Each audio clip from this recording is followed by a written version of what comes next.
বন্ধুরা, সুপ্রা রান্নাঘরে আপনাদের স্বাগত। বন্ধুরা, আজকে আমি আপনাদের বানিয়ে দেখাবো মাশরুম পোস্ত। চলুন বন্ধুরা, দেখে নেবেন আমি কিভাবে বানিয়ে নিই। আসুন। তো বন্ধুরা, মাশরুমটাকে প্রথম ভালো করে ছাড়িয়ে ধুয়ে জলে পরিষ্কার করে নিয়েছি। আর নিয়ে নিয়েছি পেঁয়াজ মিডিয়াম সাইজের একটা। তো চলুন বন্ধুরা, রান্নাটা শুরু করে নিই। গ্যাসটা অন করে নিই। বন্ধুরা, কড়াই আঁচ উঠে গেছে। কড়ার মধ্যে দিয়ে দেবো সরষের তেল।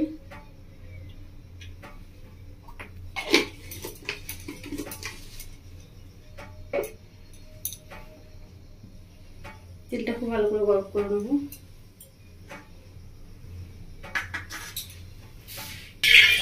তেলটা খুব ভালোভাবে গরম হয়ে গেছে। তো তেলের মধ্যে দিয়ে দেবো আমি ফোড়ন।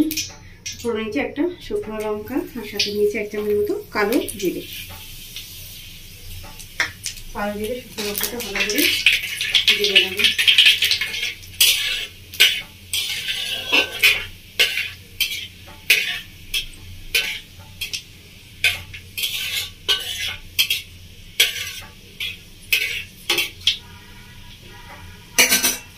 এবার দিয়ে দিচ্ছি আমি কুচানো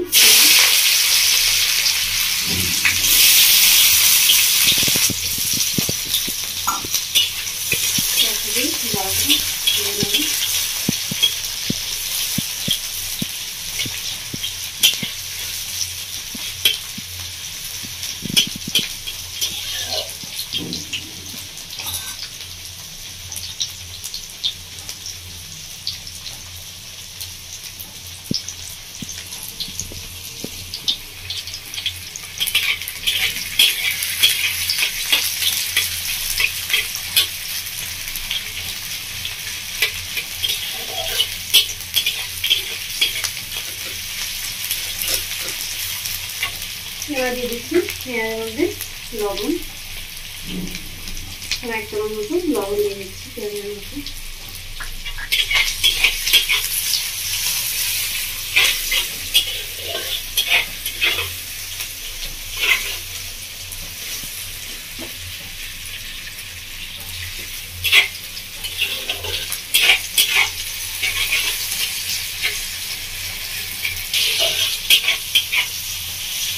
বন্ধুরা, পেঁয়াজটা হালকা ভাজা ভাজা হয়ে যাচ্ছে।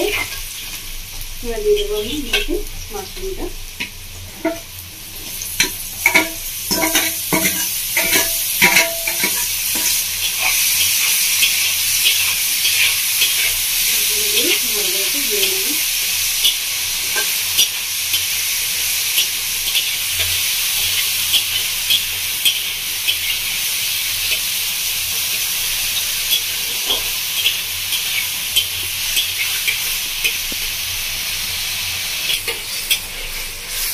দেখুন বন্ধুরা, মাশরুম থেকে জল বেরিয়ে এসছে।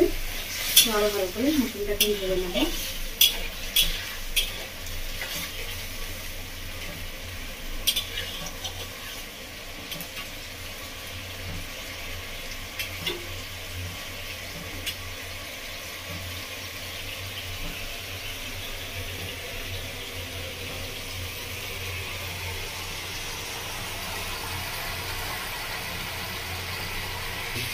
বন্ধুরা, মাশরুম থেকে জল বেরিয়ে এসছে। আমি 2-3 মিনিট মতো ঢাকা দিয়ে রাখছি। গ্যাসের ফ্লেম মিডিয়াম করে দিচ্ছি। বন্ধুরা, 2-3 মিনিট মতো হয়ে গেছে। ঢাকাটা খুলে নিচ্ছি। বন্ধুরা, শুকিয়ে গেলে ভাজা হয়ে গেছে। বন্ধুরা, মাংসটা পোস্তটার মধ্যে কোনো জল ব্যবহার করছি না। রান্নাটা পাতলা করবেন না। দেখুন বন্ধুরা, মাশরুমটা একদম গলে গেছে। শুকিয়ে গেলে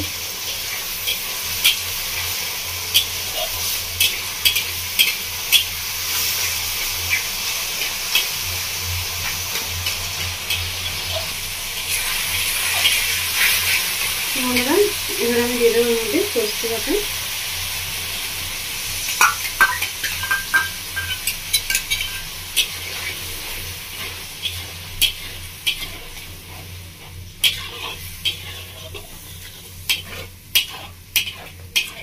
পোস্তটা দিয়ে ভালো করে একটু নাড়িয়ে নিয়েছি।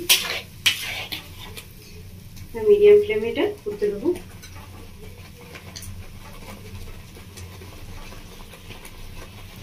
বন্ধুরা, আমি কিন্তু ঢাকা দিচ্ছি না, এইভাবেই আমি ফুটিয়ে নেবো।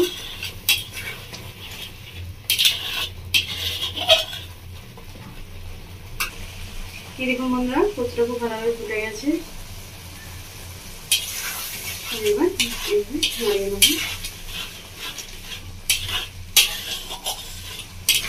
বন্ধুরা এই পোস্তটা গামাকোই হবে। বন্ধুরা গরম ভাতে ভীষণই সুন্দর লাগে মাশরুম পোস্ত।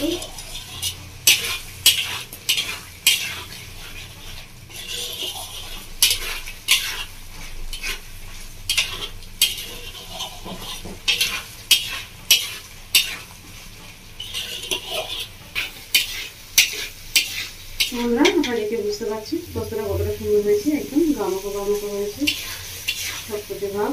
তো এইভাবেই নামাবেন। বন্ধুরা আপনারা দেখলেন কীভাবে বানানো, আপনারা কীভাবে বাড়িতে বানাবেন, বানিয়ে খাবেন, বাড়ির সকলকে খাওয়াবেন। আমার কমেন্ট করে জানাবেন বন্ধুরা আপনাদের কেমন লেগেছে। আর আমার এই রেসিপি দেখার জন্য আপনাদেরকে অসংখ্য ধন্যবাদ। আমার চ্যানেলটিকে আপনারা লাইক শেয়ার সাবস্ক্রাইব করে দেবেন। ধন্যবাদ।